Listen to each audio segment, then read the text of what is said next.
അധികാരത്തിൽ വന്ന ശേഷം ആദ്യമുണ്ടായ നയപ്രഖ്യാപനവും പിന്നീടുണ്ടായ ധവളപത്രം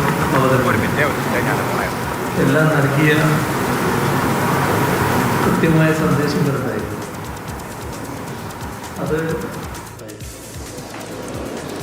അത്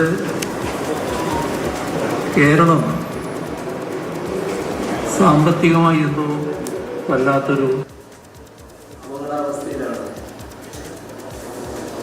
അതേ പ്രദേശമാണ് ധനമന്ത്രി കൂടിയായ മുഖ്യമന്ത്രി അവതരിപ്പിച്ച ബജറ്റിൻ്റെ ആമുഖത്തിൽ പറയാൻ ശ്രമിച്ചിട്ടുണ്ട്. പക്ഷേ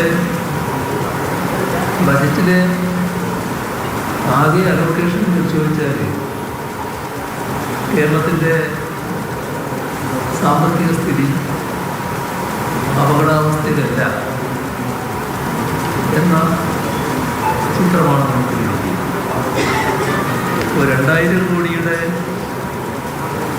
അധിക അലോക്കേഷൻ സംസ്ഥാന സർക്കാരിന് വരുത്താൻ കഴിയുന്നതാണ്. ഇത് വലിയ തോതിലുള്ള സാമ്പത്തിക അപകടാവസ്ഥ എന്ന വാദത്തെ നിരാകരിക്കുക മാത്രമല്ല, അതൊരു രാഷ്ട്രീയമായ ആക്ഷേപം മാത്രമാണ് എന്ന് സമ്മതിക്കുകയാണ്. കഴിഞ്ഞ മാർച്ച് മാസത്തിൽ 6300 കോടിയിലധികം രൂപയുടെ നീക്കിബാക്കി നിലനിർത്തിക്കൊണ്ടാണ് LDF സർക്കാർ ഭരണത്തിൽ നടത്തുന്നത്. ജനങ്ങൾക്കായി കൂടുതൽ ആശ്വാസ നടപടികൾ ഇതുപയോഗിച്ചുകൊണ്ട് തന്നെ സ്വീകരിക്കാൻ കഴിയുമായിരുന്നു. അതോടൊപ്പം തന്നെ നാടിന് കൂടുതൽ വികസന നടപടികൾ സ്വീകരിക്കുന്നതിനുള്ള അടിത്തറയായിട്ട് ഇത് ഉപയോഗിക്കാൻ കഴിയും. ഇത്തരത്തിൽ സാമ്പത്തിക സ്ഥിതി മോശമല്ലാതിരുന്നിട്ടും ജനക്ഷേമത്തിൻ്റെ കാര്യത്തിലും നാടിൻ്റെ വികസന കാര്യത്തിലും നല്ലതുപോലെ പിൻവാങ്ങൽ ഉണ്ടാകുന്നു എന്നതാണ് ഇപ്പോൾ കിട്ടുന്ന സൂചന. പരിശോധിച്ചാൽ കാണാൻ കഴിയുക പല കാര്യങ്ങളിലും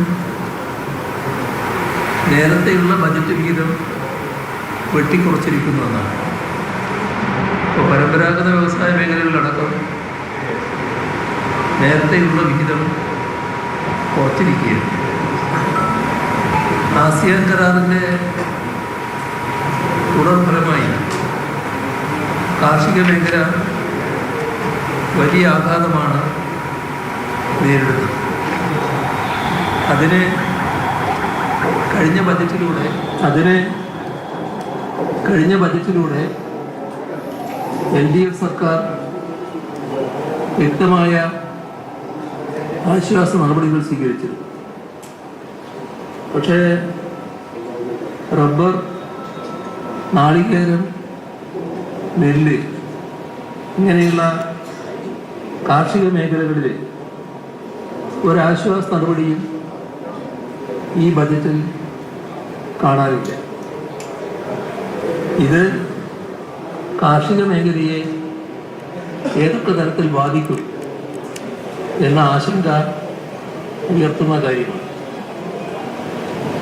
കേന്ദ്ര ഗവൺമെൻറ്റിൻ്റെ നയനിലപാടുകൾ, അതിൻ്റെ ഭാഗമായി സംസ്ഥാനത്തിനുണ്ടാകുന്ന ധനനഷ്ടം ഈ ബജറ്റ് അത് കൃത്യമായി അഭിസംബോധന ചെയ്യുന്നില്ല. ഇതൊരു കണ്ടില്ലെന്നടിക്കലാണ്. പക്ഷെ ശ്രദ്ധിക്കേണ്ടത് ധനനഷ്ടം ഈ ബജറ്റ് അത് കൃത്യമായി അഭിസംബോധന ചെയ്യുന്നില്ല. ഇതൊരു കണ്ടില്ലെന്നടിക്കലാണ്. പക്ഷെ ശ്രദ്ധിക്കേണ്ടത് ആ കണ്ടില്ലെന്നടിക്കലിലെ രാഷ്ട്രീയമാണ്. മുൻ സർക്കാരിനെ കുറ്റപ്പെടുത്താൻ ബജറ്റ് ശ്രമിക്കുന്നതും ഇതേ രാഷ്ട്രീയത്തിന്റെ ഭാഗമായിട്ടാണ്. ധവളപത്രം വികസനക്ഷേമ പദ്ധതിയിൽ നിന്ന് വരുന്ന വർഷങ്ങളിൽ ഒഴിഞ്ഞു നിൽക്കാനുള്ള ഒരുതരം വരവില് ഉണ്ടാകുന്ന വർധനവ് മറച്ചു പിടിക്കുക, ഇതൊക്കെ ബോധപൂർവം തന്നെ ചെയ്തിട്ടുള്ള കാര്യങ്ങളാണ്.